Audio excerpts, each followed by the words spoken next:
The team is doing everything in their power to make it so. Jerry Jones spoke on DFW Ticket on what he's excited about with the Cowboys' offensive changes, saying in part it's Dak friendly. He's going to have an offensive line that is going to be able to protect him better. Their spacing is narrower, which is conducive to protection. He's going to have more opportunities to dump the ball off to the backs. He's going to have less to do before the snap and less to read after the snap. Jerry really breaking it down there. Christopher Russo, tell me this. Should the Cowboys need to make the offense Dak friendly? Well, first off, this goes to my point from last week. This is what's wrong with Dallas. Jerry Jones is doing weekly, he's been doing it forever. Weekly interviews on radio stations in Dallas, Texas. Really? This is who you want to have representing your team, the owner, who never played a down in the NFL? That's the first problem. Second problem is he can do what he wants. I'm not saying he's against it, but, to me, I can't take him seriously with that. And number two, the fact that he's basically holding his hand through training camp, make it easier for him, easier reads, simplified offense. First off, Kellen Moore is a better offensive coordinator than Mike Moore, than McCarthy. And where did Moore end up? They couldn't wait to snatch him up in L.A., with Herbert. Yeah. So that tells you all you need to know. Moore is a much better offensive coordinator than McCarthy is, and everybody kills Moore. Did we see the game last year in Tampa in the playoff game that Steve thought the Bucs were going to win on that Monday night? And he played, and that was a tremendous offensive game that Dallas put together with Moore as the coordinator. Here's the bottom line. You can do anything you want. You can make it easy. You can simplify reads. You can bring back, Bob Hayes, and you can bring back Jay Novacek and Michael Irvin. He's not that good. The quarterback there is not that good. He's borderline top 10. He's a little better than average. He is, and nothing you are going to do is going to change that equation.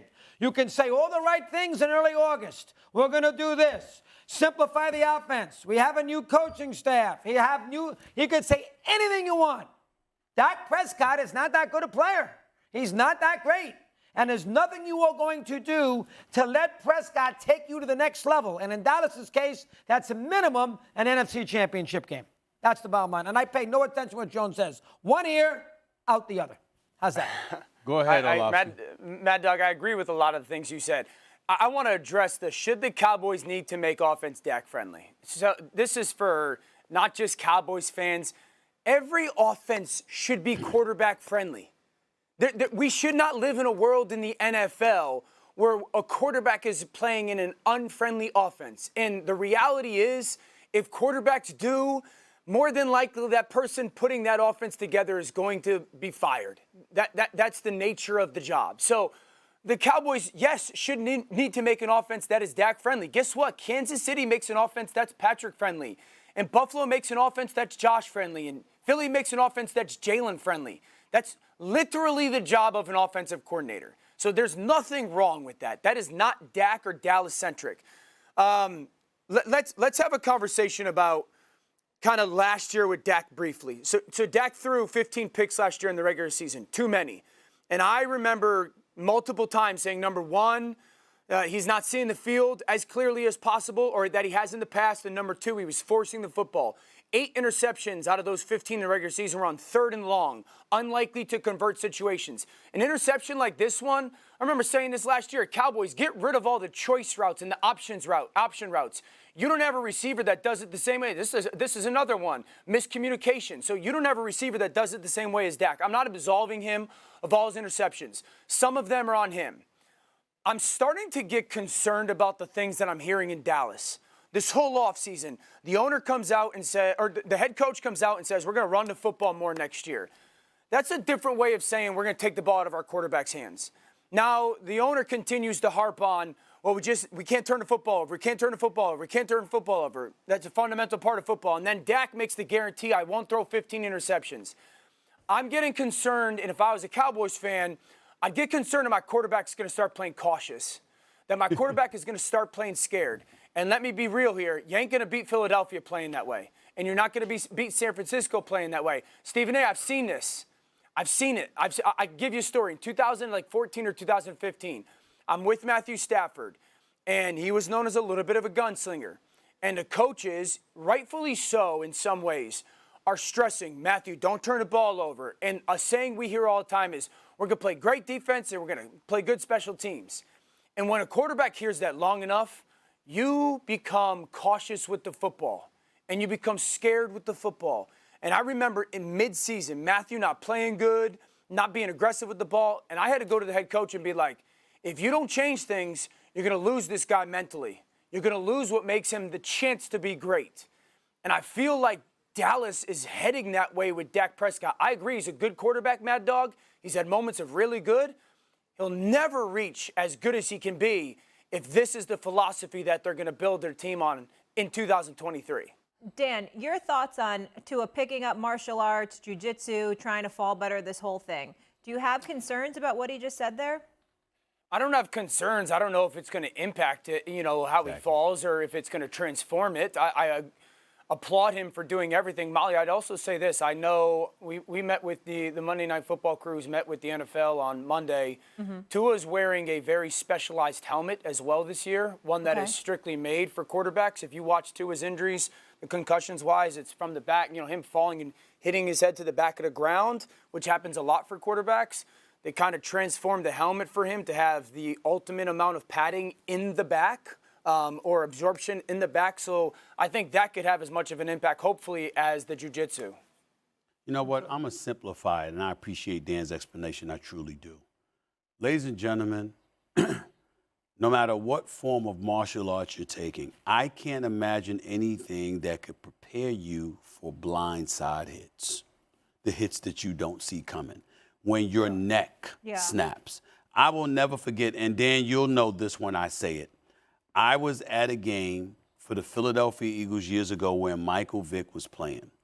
Michael Vick got hit in the midsection area and was grabbing his head. He got hit here and was grabbing his head because when he got hit, it snapped his head. Right. Okay, and his head didn't even hit the ground. It just snapped his head before he fell down, and he was still grabbing his head from a shot to the midsection.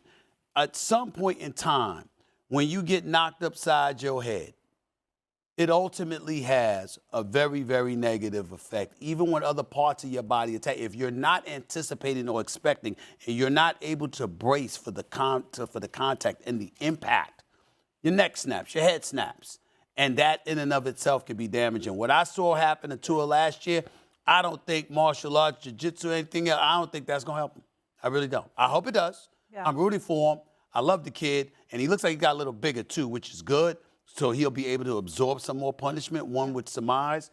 But I don't know how much. They say that a collision on a football field is tantamount to a damn car accident. Yeah. Okay, I don't know how you overcome that. All right, we'll get to the debate now. Dan, are Tyreek and Tua the best quarterback-wide receiver combo in the NFL? No, as good as they are, it's Joe Burrow and Jamar Chase. One of the best plays in sports is the home run. And those two hit the home run better than anybody in football since they've been together. 22 touchdowns over the last 2 years. They got 6 throws of 50 or more yards. No one has done that. Their average touchdown connection between the two of them is 32 yards. They're the ultimate home run threat. So as good as Tua and Tyreek were, and I believe that if Tua stays healthy, Tyreek is going to flirt for 2,000 yards. The difference between Joe and Jamar and Tua and Tyreek is Joe and Jamar, and we've all watched it, plays like this. Go there by yourself. I don't care the coverage. I'm going to throw you the football. And if you go back to the playoff game last year, I remember the 4th and 5 versus Kansas City, and just thinking 4th and 5 late in the game, he's just going to launch to Jamar Chase. Jamar Chase got double coveraged. He launched it to Jamar Chase. He went up and made the catch. There's a bunch of really good ones. I say it's Jamar and Joe Burrow. I would agree. And I love to disagree with you. You got Allen and Diggs you can consider here to a certain degree. I know Steve will laugh at this. You got Cousins and Jefferson. Totally. You can think about that. But Hill only played with Tua last year 13 games. All right? And Hill is so fast that any quarterback who can get the ball out, 5 yards, he's a different kind of player because it's all about speed. So I think in a lot of ways the quarterback there with him is a little overrated because, open space and the way he goes. So I'm not giving you Tua right now at all. Didn't play in a playoff game with him last year in Buffalo when they lost. The other kid, Thompson, played. I'm with, I don't like to agree with Danny too much, but I think he happens to be right. I think Burrow and Chase have been together now for a couple of years. Mahomes doesn't have, you can't say Kelsey, because this is not about tight ends. This is about wide receivers. I would include that if it was a tight end scenario. Lamar hasn't had a great receiver, so you can't say that. Garrett Wilson and Rodgers haven't played together, so you can't say that. Stafford and Cook, you could say, and Cooper Kupp. You can bring that up, but they didn't play last year. So that's another A.J. Brown. I like that combination. But they didn't play last year. So it's got to be, when you think about it, it's probably got to be Burrow and Chase in Cincinnati. Well, I don't mind y'all saying that. Obviously, last 2 years they were in the Super Bowl, and then last year they were in the AFC Championship game, put forth a good performance. Special teams era basically potentially cost them a second consecutive trip to the Super Bowl. So I do understand that.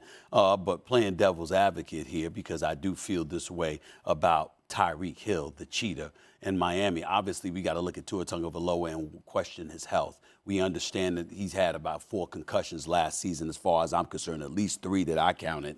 And so there's legitimate concerns to exist about his durability. Thanks for watching ESPN on YouTube. For live streaming, sports, and premium content, subscribe to ESPN+.